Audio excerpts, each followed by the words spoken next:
Hello friends, आज हम जे TET के लिए इम्पॉर्टेंट टॉपिक चोल वंश के बारे में जानेंगे। ये सोशल साइंस का एक टॉपिक है।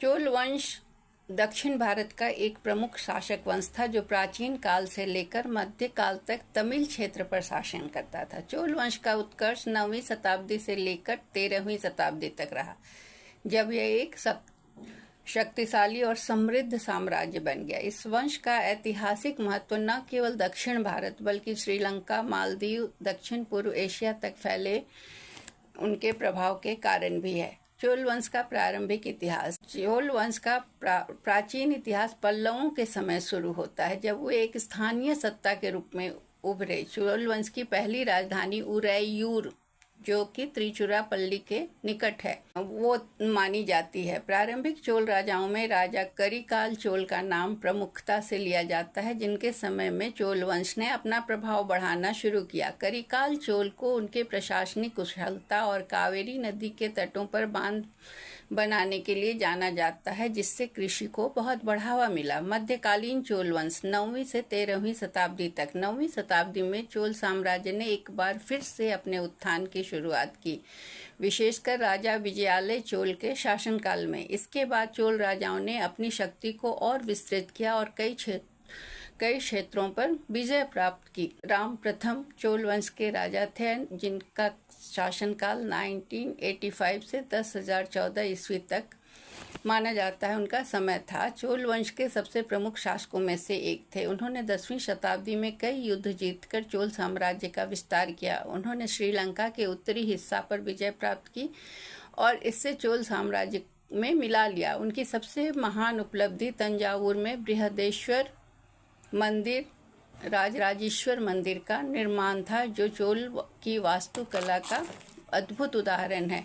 फिर आते हैं राजेंद्र चोल प्रथम। 1044 ईस्वी तक इनका समय था। राजा प्रथम के पुत्र राजेंद्र चोल ने अपने पिता की विजय यात्रा को जारी रखा। उन्होंने श्रीलंका, मालदीव और दक्षिण पूर्व एशिया के कई हिस्सों पर आक्रमण किया।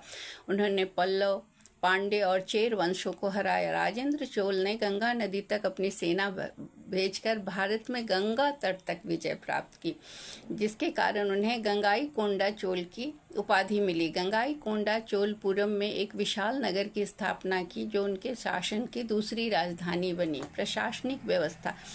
चोल शासन एक सुसंगठित और कुशल प्रशासनिक व्यवस्था पर आधारित था। चोलों की प्रशासनिक प्रणाली को 3 भागों में बांटा गया था। पहला था केंद्रीय प्रशासन।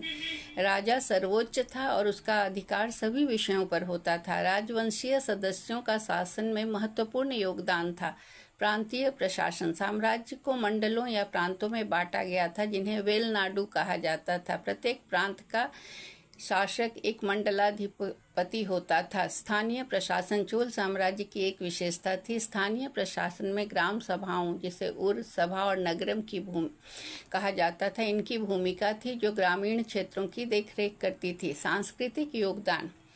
चोल वंश ने कला, वास्तुकला, साहित्य और धर्म के क्षेत्र में भी महत्वपूर्ण योगदान दिया। उनके शासनकाल में तमिल साहित्य का बहुत विकास हुआ और मंदिर निर्माण की विशेष शैली का विकास हुआ। चोल मंदिरों में बृहदेश्वर मंदिर, गंगाईकोंडा चोलपुरम का शिव मंदिर और दारासुरम का ऐरावतेश्वर मंदिर प्रमुख। चोलों के संरक्षण में कांस्य प्रतिमा कला, खासकर नटराज की मूर्तियां अपने शिखर पर पहुंची।